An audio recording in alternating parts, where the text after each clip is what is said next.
দানিয়েলৰ ওচৰলৈ অহা স্বৰ্গদূতজন আহি পোৱাত কিয় পলম হৈছিল?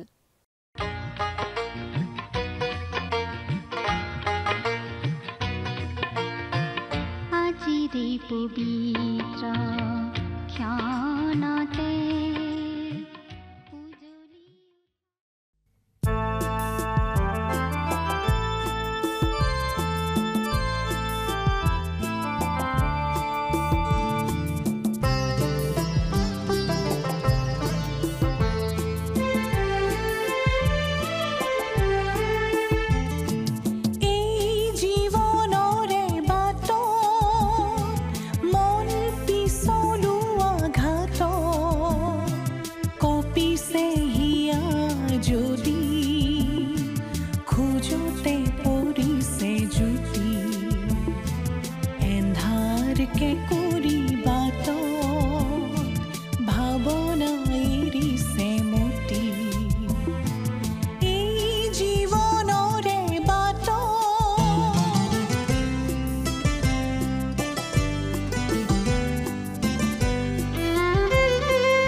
বাটৰ পোহৰ প্ৰভু যীশু হে তেওঁ হে জীৱনৰ জ্যোতি এই জীৱনৰে বাট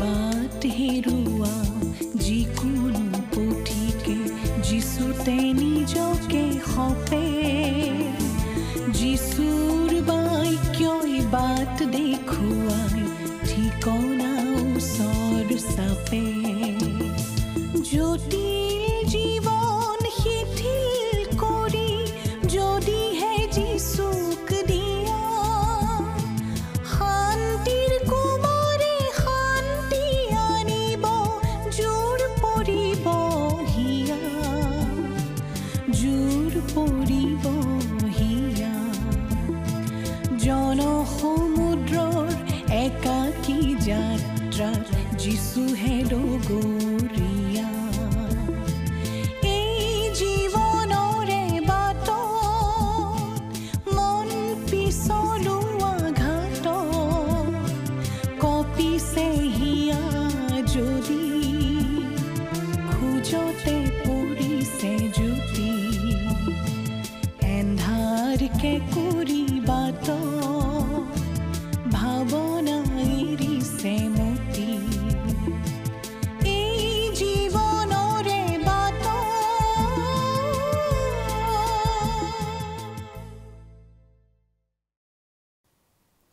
নমস্কাৰ, আমাৰ ভক্তিবচন অনুষ্ঠানলৈ আপোনাক স্বাগতম জনাইছো। খ্ৰীষ্টীয় বিশ্বাসী লোকসকলৰ বাবে বিশেষভাৱে প্ৰস্তুত কৰা এই ভক্তিবচন অনুষ্ঠানটো হৈছে বাইবেল অধ্যয়নৰ ধাৰাবাহিক অসমীয়া অনুষ্ঠান। বাইবেলৰ গোটেই ৬৬খন পুস্তকৰে আমি ইয়াত অধ্যয়ন কৰিম।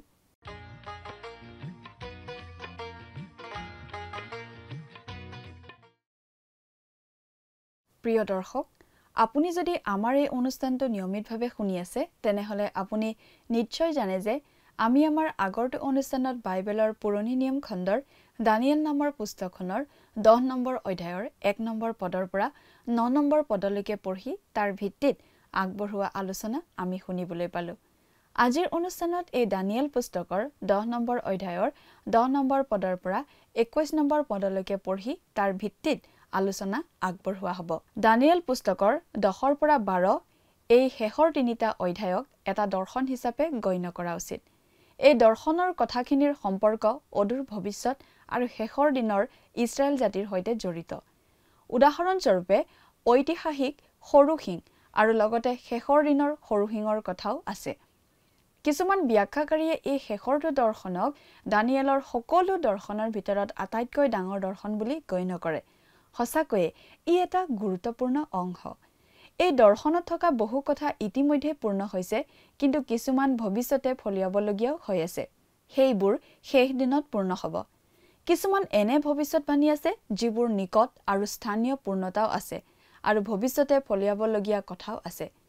অৱশ্যে নিকট ভৱিষ্যতৰ পূৰ্ণতাৰ কথাটোহে আমাক সুদূৰ ভৱিষ্যতৰ পূৰ্ণতাৰ বিষয়েও এটা আভাস দিয়ে। উদাহৰণস্বৰূপে এণ্টিঅকাছ এপিফেনিছৰ ঐতিহাসিক পূৰ্ণতাই আমাক ভৱিষ্যতৰ পূৰ্ণতাৰ ছবি এখন দিয়ে, যিটো খ্ৰীষ্টাৰীত ফলিয়াব। দানিয়েলে দৰ্শনত এগৰাকী পুৰুষ দেখিবলৈ পাইছিল, আৰু সেই পুৰুষগৰাকীৰ বৰ্ণনাৰ পৰা অনুমান কৰা হয় যে তেওঁ সেই দৰ্শনত আচলতে প্ৰভু যীশুকেই দেখিছিল। দানিয়েলে অকলে সেই দৰ্শনটো পাইছিল। ঈশ্বৰে অকলশৰীয়া অৱস্থাতে মানুহক কথা কয়। অকলশৰীয়া অৱস্থাতহে মানুহে ঈশ্বৰৰ গভীৰ সান্নিধ্য লাভ কৰিব পাৰে। দানিয়েলে অকলে দৰ্শনটো পাইছিল, আৰু সেই দৰ্শনটোৱে দানিয়েলৰ ওপৰত গভীৰ প্ৰভাৱ পেলাইছিল। দানিয়েল মাটিত উবুৰি হৈ পৰি ঘোৰ নিদ্ৰাত পৰি থাকিল। তেনেতে হাত এখনে তেওঁক স্পৰ্শ কৰিলে। দানিয়েলৰ ওচৰলৈ পঠোৱা এই স্বৰ্গীয় দূতজন কোন আছিল সেই কথা উল্লেখ কৰা হোৱা নাই যদিও তেওঁ গাব্ৰিয়েল আছিল বুলি অনুমান কৰা হয়, যিহেতু গাব্ৰিয়েলক আন সময়ত দানিয়েলৰ ওচৰলৈ পঠিওৱা হৈছিল। অৱশ্যে তেওঁ আন যিকোনো স্বৰ্গদূত হ'ব পাৰে।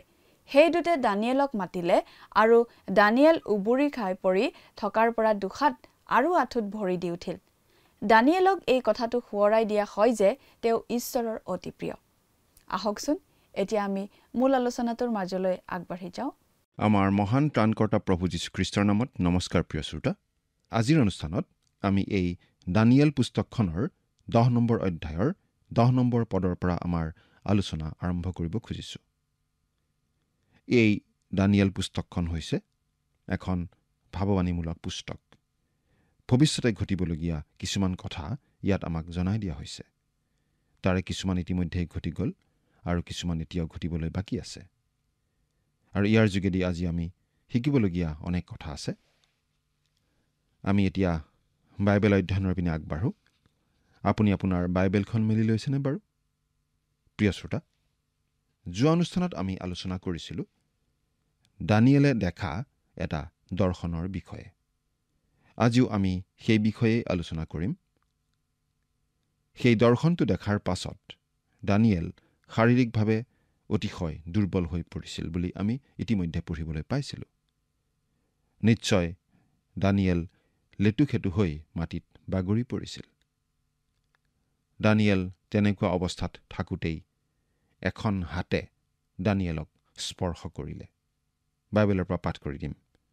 দানিয়েল 10 নম্বৰ অধ্যায়ৰ 10 নম্বৰ পদ। তাৰ আগতে 9 নম্বৰ পদটো পঢ়ি দিছোঁ। তথাপি তেওঁ কথা কোৱাৰ শব্দ মই শুনিলোঁ।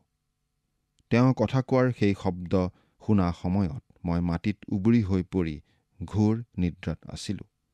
তেতিয়া চোৱা, এখন হাতে মোক চুই আঁঠু আৰু 2 হাতৰ তলুৱাত মোক ভৰ দিয়ালে। সেই স্বৰ্গদূতজনক খ্ৰীষ্টই পঠিয়াইছিল দানিয়েলৰ প্ৰাৰ্থনাৰ উত্তৰ দিবলৈ। সেই দূতজন বাৰু কোন আছিল? আমি ভাবোঁ যে সেই দূতজন আছিল গাব্ৰিয়েল, কাৰণ আন আন সময়ত গাব্ৰিয়েলকেই দানিয়েলৰ ওচৰলৈ পঠিওৱা হৈছিল। অৱশ্যে সেই স্বৰ্গদূতজন আন কোনোবাও হ'ব পাৰে, আমি খাটাংকৈ একো ক'ব নোৱাৰোঁ, কিন্তু আমি গাব্ৰিয়েল বুলিয়েই ভাবোঁ। 11 নম্বৰ পদ। পাছে তেওঁ মোক ক'লে, হে দানিয়েল, হে প্ৰিয় পুৰুষ, যি কথা মই তোমাক ক'ম তাক বুজি লোৱা আৰু উঠি থিয় হোৱা, কিয়নো মোক এতিয়া তোমাৰ গুৰিলৈ পঠোৱা হ'ল। তেওঁ মোক সেই কথা ক'লত মই উঠি থিয় হৈ কঁপিব ধৰিলোঁ। প্ৰথমতে দানিয়েল মাটিত একেবাৰে বাগৰি পৰি আছিল। তাৰ পাছত তেওঁক মাটিত হাত ভৰি পাৰি আঁঠু কঢ়োৱা হ'ল, আৰু এতিয়া তেওঁক থিয় দিবলৈ কোৱা হৈছে। হে প্ৰিয় পুৰুষ। দানিয়েলক আকৌ এই কথাটো সোঁৱৰাই দিয়া হৈছে যে তেওঁ প্ৰিয় পুৰুষ। তেওঁ ঈশ্বৰৰ অতি প্ৰিয়। স্বৰ্গত এনেকুৱা এটা বিশেষ সুনাম থকাটো নিশ্চয় অতি ভাল কথা, নহয় জানো? আমাৰ বিষয়ে বাৰু স্বৰ্গদূতে কি বুলি ক'ব? 12 আৰু 13 নম্বৰ পদ।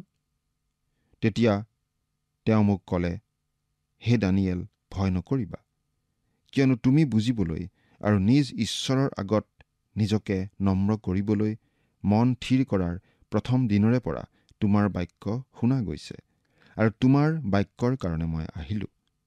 কিয়নো পাৰস্য ৰজাৰ ৰক্ষক দূত 21 দিনলৈকে মোৰ অহিতে থিয় হৈ আছিল। পাছে চোৱা, প্ৰধান ৰক্ষক দূতবিলাকৰ মাজৰ মিখাইল নামেৰে এজনে মোক সহায় কৰিবলৈ আহিল। তাতে মই সেই ঠাইত পাৰস্যৰ ৰজাবিলাকৰ গুৰিত থাকিবৰ আৱশ্যক নহ'ল। ইয়াত খন্তেকৰ বাবে এখন আঁৰ কাপোৰ আঁতৰাই দিয়া আমি পাইছোঁ আৰু এই কথাটো প্ৰকাশ পাইছে যে এখন আত্মিক যুদ্ধ চলি আছে। ইয়াত আমি এইটো দেখিবলৈ পাইছোঁ যে এই বিশ্ব জগতখনত আমি চকুৰে দেখাৰ বাহিৰেও বহু কিবাকিবি অনবৰতেই ঘটি থাকে। আমি যিমানখিনি জানো তাতকৈ বহু বেছি কিবাকিবি আছে। এই অদৃশ্য জগতখনৰ অতি সামান্য অংশহে আমাৰ আগত প্ৰকাশ কৰা হৈছে আৰু আমাক যিখিনি জানিবলৈ দিছে তাতকৈ বেছি জানিবলৈ চেষ্টা কৰাটো আচলতে উচিত নহয়। ইয়াত এই কথাটো আমাৰ আগত প্ৰকাশ কৰা হৈছে যে আমি চকুৰে নেদেখা অদৃশ্য আত্মিক জগতখনত এটা বিশেষ ধৰণৰ যুঁজ বাগৰ চলি আছে আৰু যুগ যুগ ধৰি চলি অহা এই যুঁজখন হৈছে ভাল আৰু বেয়াৰ মাজত, পোহৰ আৰু অন্ধকাৰৰ মাজত, ঈশ্বৰ আৰু শয়তানৰ মাজত। ইয়াত এই কথাটো দেখুওৱা হৈছে যে শয়তানৰ নিজৰ বাহিনী আছে আৰু ঈশ্বৰৰ বাহিনীও আছে। প্ৰথম দিনৰে পৰা তোমাৰ বাক্য শুনা গৈছে আৰু তোমাৰ বাক্যৰ কাৰণে মই আহিলোঁ। স্বৰ্গদূতজনে এই কথাটো জনাই দিছে যে দানিয়েলে প্ৰাৰ্থনা কৰাৰ লগে লগে ঈশ্বৰে শুনিলে আৰু লগে লগে উত্তৰ দিবৰ বাবে দূত হিচাপে তেওঁক পঠিয়াই দিয়া হৈছিল। কিন্তু আহি থাকোঁতে তেওঁৰ বাটত বাধা দিয়া হৈছিল আৰু সেইবাবে তেওঁ লগে লগে দানিয়েলৰ ওচৰ আহি পোৱা নাছিল। এইটো অতি চমকপ্ৰদ উক্তি। পাচনি পৌলে ইফিচিয়া খ্ৰীষ্টীয় বিশ্বাসীসকললৈ কোৱা কথাখিনি বুজাত ই আমাক যথেষ্ট সহায় কৰে। পাচনি পৌলে এই বুলি লিখিছিল, শয়তানৰ নানাবিধ কুকল্পনাৰ সন্মুখত থিৰে থাকিবলৈ সমৰ্থ হ'বৰ কাৰণে ঈশ্বৰৰ আটাই সাজ পিন্ধা, কিয়নো তেজ আৰু মাংসেৰে সৈতে আমাৰ মাল যুদ্ধ হোৱা নাই, কিন্তু আধিপত্য, ক্ষমতা, এই অন্ধকাৰৰ জগতপতি আৰু স্বৰ্গীয় ঠাইবোৰত দুষ্টতাৰ আত্মিক দলবোৰে সৈতে হৈছে। ইফিচিয়া 6 নম্বৰ অধ্যায়ৰ 11 আৰু 12 নম্বৰ পদ। শয়তানৰ লগৰীয়া দূতবোৰৰ মাজতো ডাঙৰ সৰু আছে। সেই শক্তিবোৰৰ কাৰণেই বহুতো সময়ত আমি আমাৰ প্ৰাৰ্থনাৰ উত্তৰ পাওঁতে পলম হৈ যাব পাৰে আৰু হয়। আচলতে প্ৰাৰ্থনা মানে সদায় এখন আত্মিক যুদ্ধ। পৌলেও এই কথা অতি পৰিষ্কাৰ কৰি আমাক জনাই দিছে যে তেওঁৰ বাবে প্ৰাৰ্থনা সদায় এখন আত্মিক যুদ্ধই আছিল। আমি ৰোমিয়া পুস্তকৰ 15 নম্বৰ অধ্যায়ৰ 30 নম্বৰ পদৰ পৰা 32 নম্বৰ পদলৈকে পাঠ কৰি দিব খুজিছোঁ। তাত আমি এনেদৰে পাওঁ, হে ভাইবিলাক, যিহুদিয়াত থকা আজ্ঞা নমনাবিলাকৰ পৰা মই যেন ৰক্ষা পাওঁ আৰু জেৰুচালেমলৈ মোৰ যি পৰিচৰ্যা সেয়ে পবিত্ৰ লোকসকলৰ আগত যেন গ্ৰহণীয় হয় আৰু ঈশ্বৰৰ ইচ্ছাৰে তোমালোকৰ ওচৰলৈ আনন্দেৰে গৈ তোমালোকে সৈতে যেন মোৰ প্ৰাণ জোৰাওঁ, এই কাৰণে তোমালোকে মোৰ অৰ্থে ঈশ্বৰৰ আগত প্ৰাৰ্থনা কৰাৰ দ্বাৰাই মোৰে সৈতে প্ৰাণপণে যত্ন কৰিবলৈ প্ৰভু যীশুখ্ৰীষ্টৰ নামৰ দ্বাৰাই আৰু পবিত্ৰ আত্মাৰ প্ৰেমৰ দ্বাৰাই তোমালোকক মই মিনতি কৰিছোঁ। প্ৰাণপণে যত্ন কৰা মানে গ্ৰীক মূল শব্দটো হৈছে চুনাগনিজম আৰু এই শব্দটোৰ পৰাই ইংৰাজী এগনাইজ শব্দটো আমি পাইছোঁ। অৰ্থাৎ আচলতে আমি প্ৰাৰ্থনাত যথেষ্ট কষ্ট কৰিব লাগে।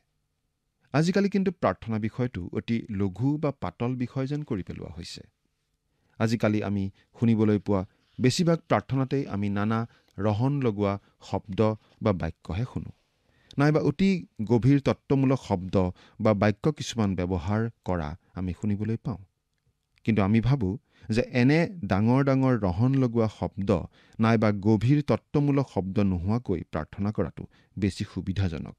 প্ৰকৃত প্ৰাৰ্থনা কৰা মানে পৰিশ্ৰম কৰা, কষ্ট কৰা, বাধাৰ প্ৰাচীৰ অতিক্ৰম কৰি আত্মিক শক্তি মুকলি কৰি দিবলৈ কৰা পৰিশ্ৰম, নানা চকুত লগা সাহিত্যিক ভাষা ব্যৱহাৰ কৰি প্ৰভুক মনোৰঞ্জন দিবলৈ চেষ্টা কৰি নাইবা গভীৰ তত্ত্বমূলক শব্দ ব্যৱহাৰ কৰি নিজৰ পণ্ডিতালি প্ৰদৰ্শন কৰিবলৈ চেষ্টা কৰি এই কাম কৰিব নোৱাৰি। নাই প্ৰিয় শ্ৰোতা, আমি আচলতে এখন আত্মিক যুঁজহে যুঁজি আছোঁ। আকৌ স্বৰ্গদূতজনে দানিয়েলক এই বুলি কৈছিল, হে দানিয়েল, প্ৰথম দিনৰে পৰা তোমাৰ বাক্য শুনা গৈছে আৰু তোমাৰ বাক্যৰ কাৰণে মই আহিলোঁ। কিন্তু পাৰস্যৰ ৰজাৰ ৰক্ষক দূতে 21 দিনলৈকে মোৰ অহিতে থিয় হৈ আছিল। সেই পাৰস্যৰ ৰজাৰ ৰক্ষক দূত কোন বাৰু? তেওঁ কোনো জাগতিক বা মানৱ ৰজা নহয়, কাৰণ কোনো মানুহে এই কাম কৰিব নোৱাৰে। কোনো মানুহে এজন স্বৰ্গদূতক ইমান দিন বাধা দি ৰাখিব নোৱাৰে। গতিকে এইজন আছিল শয়তানৰ এক লগৰীয়া দূত বা প্ৰতিনিধি। আমি জানো যে ঈশ্বৰে তেওঁৰ স্বৰ্গদূতসমূহক সুসংঘবদ্ধভাৱে সজাই ৰাখিছে। গতিকে শয়তানেও নিজৰ লগৰীয়া দূতবিলাকক এটা সৈন্যবাহিনী সজোৱাৰ দৰে সজাই ৰাখিছে। সেনাধ্যক্ষ, colonel, lieutenant, second lieutenant, sergeant, corporal আদি বিভিন্ন বাববোৰ আছে। আৰু আমাৰ ধাৰণা হয় যে দানিয়েলৰ ওচৰলৈ অহা সেই স্বৰ্গদূতজনতকৈ উচ্চ পদবীধাৰী শয়তানৰ কোনো এজন বিষয়াই বা দূতে সেই স্বৰ্গদূতজনক বাধা দি ৰাখিছিল। সেই শয়তানৰ পদবীধাৰী দূতজন আছিল পাৰস্যৰ ৰজাৰ ৰক্ষক দূত।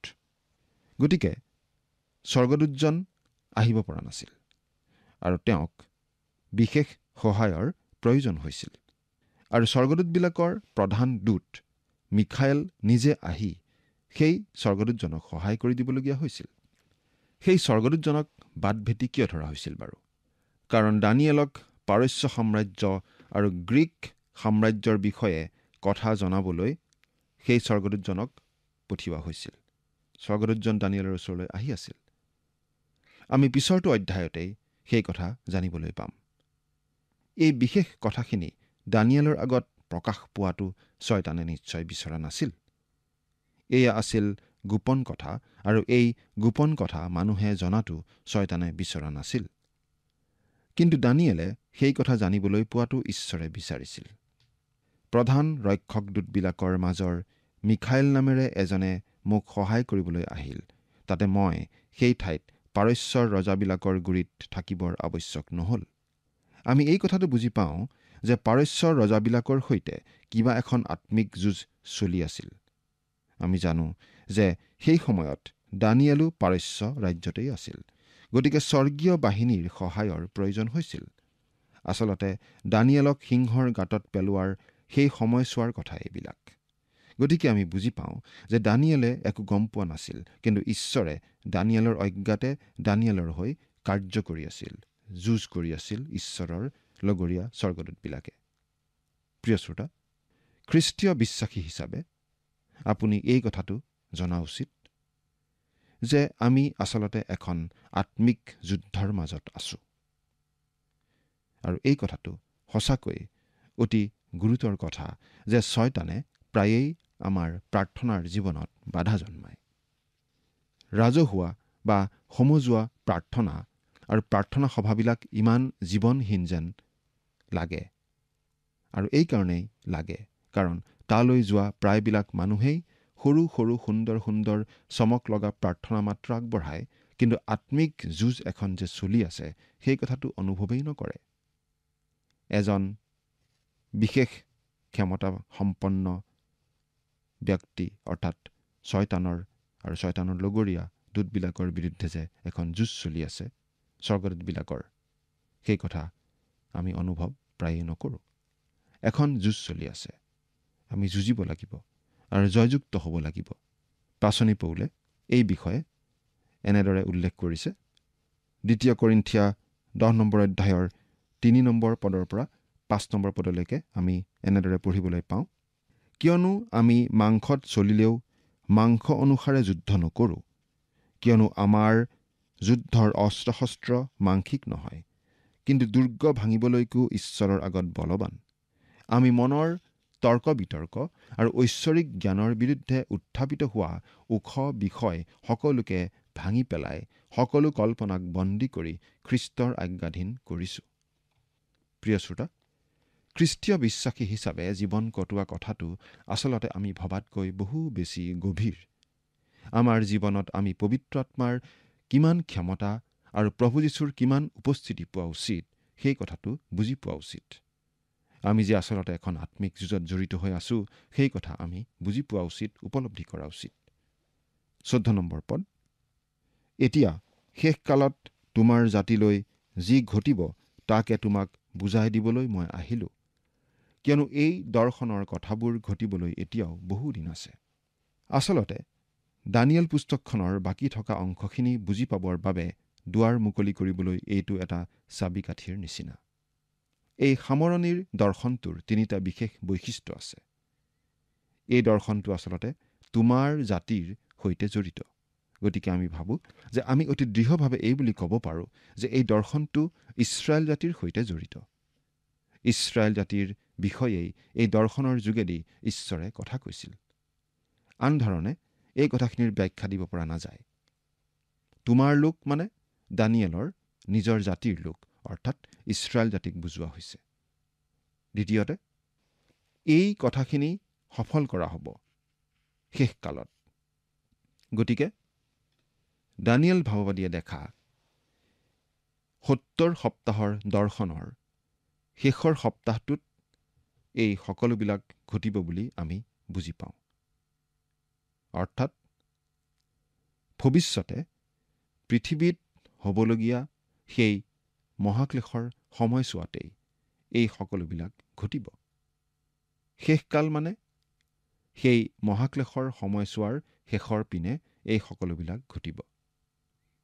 তৃতীয়তে, এই দৰ্শনৰ কথাবোৰ ঘটিবলৈ এতিয়াও বহুদিন আছে। এই দৰ্শনৰ কথাবোৰ ঘটিবলৈ এতিয়াও বহুদিন আছে। কথাটো আমি মন কৰিব লাগে। গতিকে ইয়াত সুদীৰ্ঘ সময়ৰ কথা জড়িত হৈ আছে বুলি আমি বুজি পাওঁ। কেৱল দৰ্শনৰ কথাখিনি ফলিওৱাৰ ক্ষেত্ৰতেই নহয়, কিন্তু ফলিওৱাৰ আগতেও যে বহু দিন অতিবাহিত হ'ব লাগিব সেই কথাটো আমি ইয়াত বুজি পাওঁ। এতিয়া আমি দানিয়েলে দেখিবলৈ পোৱা এই দৰ্শনটোৰ 2টা ভাগৰ কথালৈ আহোঁ, ঐতিহাসিক আৰু ভাৱবাণীমূলক। এই কথাখিনি দানিয়েলক জনোৱাৰ সময়ত এইখিনি আছিল ভাৱবাণীমূলক, কিন্তু তাৰে কিছুমান ইতিমধ্যেই ফলিয়ালে। অৰ্থাৎ আজি আমাৰ বাবে সেইখিনি ঐতিহাসিক কথা হৈ পৰিল। আনহাতে কিছুমান কথা ভৱিষ্যতে ফলিয়াব লগা হৈ আছে। গতিকে সেইবিলাক এতিয়াও ভাৱবাণী হৈয়ে আছে। 15 আৰু 16 নম্বৰ পদটো পঢ়িছোঁ। ইয়াত আমি এনেদৰে পাওঁ, তেওঁ মোক এনেকুৱা কথা ক'লত মই মাটিলৈ মুখ কৰি অবাক হৈ থাকিলোঁ। তাতে চোৱা, মনুষ্য সন্তানৰ নিচিনা এজন পুৰুষে মোৰ ওঠ চুলত মই মুখ মেলিলোঁ আৰু মোৰ আগত থিয় হৈ থকাজনক ক'লোঁ, হে মোৰ প্ৰভু, এই দৰ্শনৰ কাৰণে মোক মৰ্মবেদনাই ধৰিছে, মোৰ গাত একো শক্তি নাইকিয়া হ'ল।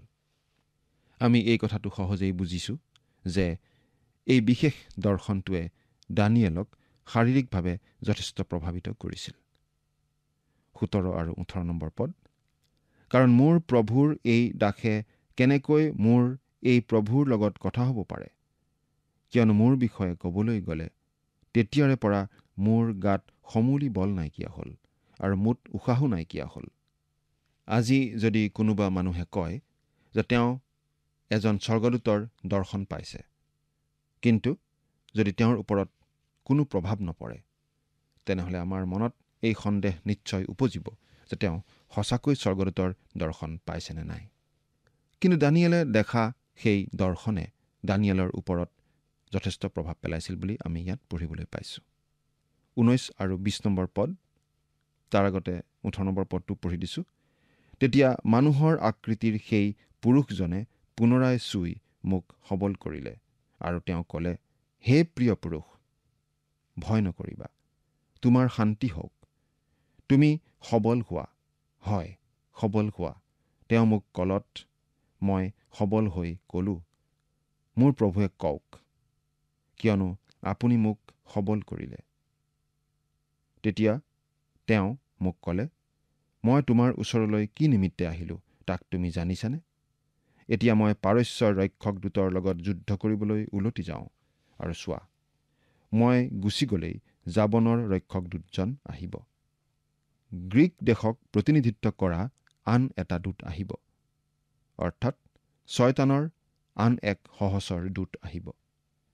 দানিয়েলৰ আগত কথা কোৱা সেই দূতজনে দানিয়েলৰ আগৰ পৰা বিদায় লৈ উভতি যাব লগা হৈছিল অনবৰতেই চলি থকা সেই যুদ্ধত অংশগ্ৰহণ কৰিবলৈ। 21 নম্বৰ পদ, সেয়ে যি হওক, সত্যৰ পুস্তকত যি লিখা আছে তাক মই তোমাক জনাওঁ। তেওঁবিলাকৰ অহিতে মোক সহায় কৰিবলৈ তোমালোকৰ ৰক্ষক দূত মিখাইলৰ বাহিৰে আৰু কোনো নাই। সত্যৰ পুস্তকত যি লিখা আছে। সেই স্বৰ্গদূতজনে দানিয়েলক ঈশ্বৰৰ বাক্যৰ প্ৰতি আঙুলিয়াই দিছিল। যি লিখা আছে, অৰ্থাৎ ঈশ্বৰৰ বাক্যত যি লিপিবদ্ধ কৰা আছে তাৰ লগত নিমিলা একো কথা দানিয়েলে শুনিবলৈ নাপায় নাইবা নেদেখে। এইটো অতি গুৰুত্বপূৰ্ণ কথা। প্ৰিয় শ্ৰোতা, আত্মিক যুদ্ধত ব্যৱহাৰ কৰিবলৈ কাৰ্যকৰী অস্ত্ৰ মাত্ৰ এটাই আছে। প্ৰতিজন খ্ৰীষ্টীয় বিশ্বাসীৰ বাবে আত্মিক যুদ্ধৰ বাবে সেইটোৱেই একমাত্ৰ অস্ত্ৰ। সেই অস্ত্ৰনো কি বাৰু? সেই অস্ত্ৰ হৈছে ঈশ্বৰৰ বাক্য। শাস্ত্ৰত ঈশ্বৰৰ বাক্যক আত্মাৰ তৰোৱাল বুলি কোৱা হৈছে, দুধৰীয়া চোকা তৰোৱাল বুলি কোৱা হৈছে। আমাৰ বহুতেই কিন্তু এই অস্ত্ৰ ব্যৱহাৰ কৰিব নাজানে, ব্যৱহাৰ কৰিবলৈ শিকা নাই। আপুনি বাৰু ঈশ্বৰৰ বাক্য তৰোৱাল হিচাপে ব্যৱহাৰ কৰিবলৈ শিকিছেনে? চিন্তা কৰি চাওকচোন। ঈশ্বৰে আপোনাক আশীৰ্বাদ কৰক। আমেন।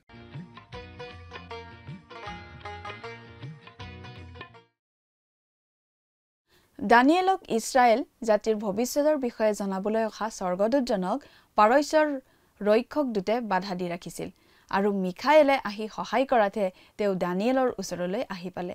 সেইবাবে তেওঁ আহি পোৱাত পলম হৈছিল। কিন্তু তেওঁ আকৌ উভতি গৈছে পাৰস্যৰ ৰক্ষক দূতৰ লগত যুদ্ধ কৰিবলৈ, আৰু তেওঁ গুচি গ'লে জাবনৰ ৰক্ষক দূতজন আহিব বুলি স্বৰ্গদূতজনে জনাই দিছিল। কিন্তু তেওঁ এটা কথা কৈছিল যে সত্যৰ পুস্তক অৰ্থাৎ ঈশ্বৰৰ বাক্যত যি লিখা আছে তাকে তেওঁ দানিয়েলক জনাইছে, আৰু তেওঁক সহায় কৰে ইছৰাইলৰ ৰক্ষক দূত মিখায়েলে। আমাৰ আত্মিক যুদ্ধত ফলপ্ৰসূভাৱে ব্যৱহাৰৰ বাবে ঈশ্বৰৰ সন্তানৰ বাবে উপলব্ধ একমাত্ৰ অস্ত্ৰ হৈছে ঈশ্বৰৰ বাক্য। ইয়াক আত্মাৰ তৰোৱাল বুলি কোৱা হয়, আৰু আমি সকলোৱে এই আত্মিক অস্ত্ৰ ব্যৱহাৰ কৰিব জানিব লাগে। প্ৰিয় দৰ্শক, আজিলৈ আমাৰ অনুষ্ঠানটো ইমানতে সামৰণি মাৰিব খুজিছোঁ। পৰৱৰ্তী অনুষ্ঠানত আপোনালোকক পুনৰ লগ পোৱাৰ আশা ৰাখিছোঁ। সামৰণি মৰাৰ আগতে আহকচোন আমি খন্তেক প্ৰাৰ্থনাত মূৰ্ণত কৰোঁ হওক। স্বৰ্গত থকা অতি মৰমীয়াল দয়ালু পিতৃ ঈশ্বৰ, প্ৰভু তোমাক ধন্যবাদ দিছোঁ সুন্দৰ সময়ৰ বাবে। দয়ালু মৰমীয়াল পিতৃ ঈশ্বৰ, এই সময়তে আমি যি তোমাৰ পবিত্ৰ বাক্য অধ্যয়ন কৰিলোঁ, সঁচাকৈ পিতৃ প্ৰতিজন দৰ্শকক তুমি বুজাত সহায় কৰিবা, আৰু বিশেষকৈ প্ৰভু এই অধ্যয়নৰ যোগেদি যি বাৰ্তা তেওঁলোকৰ জীৱনলৈ প্ৰভু তুমি আনিছা তাক যাতে তেওঁলোকে বুজি পাব পাৰে, আৰু প্ৰভু তেওঁলোকে যাতে সেইমতে চলিবলৈ প্ৰভু পাৰে, তেনে আশীৰ্বাদ প্ৰভু তুমি তেওঁলোকৰ ওপৰত দান কৰিবা, আৰু তেওঁলোকৰ যি প্ৰয়োজন সেই সকলো প্ৰয়োজনসমূহ প্ৰভু তুমি তেওঁলোকৰ পূৰণ কৰিবা। এই সকলো যাচনা মহান ত্ৰাণকৰ্তা প্ৰভু যীশু খ্ৰীষ্টৰ নামত অৰ্পণ কৰিছোঁ। আমেন। প্ৰিয় দৰ্শক, যোৱা অনুষ্ঠানৰ প্ৰশ্নটোৰ শুদ্ধ উত্তৰটো হৈছে অপশ্যন চি বিধানৰ। আজিৰ অনুষ্ঠানৰ ওপৰত আধাৰিত প্ৰশ্নটো হৈছে স্বৰ্গদূতসকলৰ প্ৰধান কোন? Option A Michael, option B Gabriel, option C Melchizedek, option D Lucifer. প্ৰিয় দৰ্শক, আজিৰ প্ৰশ্নৰ সঠিক উত্তৰটো অহাকালি সন্ধিয়া 6 বজাৰ আগেয়ে আপোনাৰ নাম আৰু সম্পূৰ্ণ ঠিকনাৰে সৈতে আমালৈ 7429840242 নম্বৰত SMS নাইবা হোৱাটছআপ যোগে প্ৰেৰণ কৰক। প্ৰিয় দৰ্শক, যদি আপোনাৰ এই অনুষ্ঠানটি শুনি ভাল লাগিছে তেনেহ'লে এই নম্বৰত এটি মিছ কল দিয়ক। ইয়াৰ যোগেদি আপুনি পৰৱৰ্তী অনুষ্ঠানত বিজয়ী হ'ব পাৰে।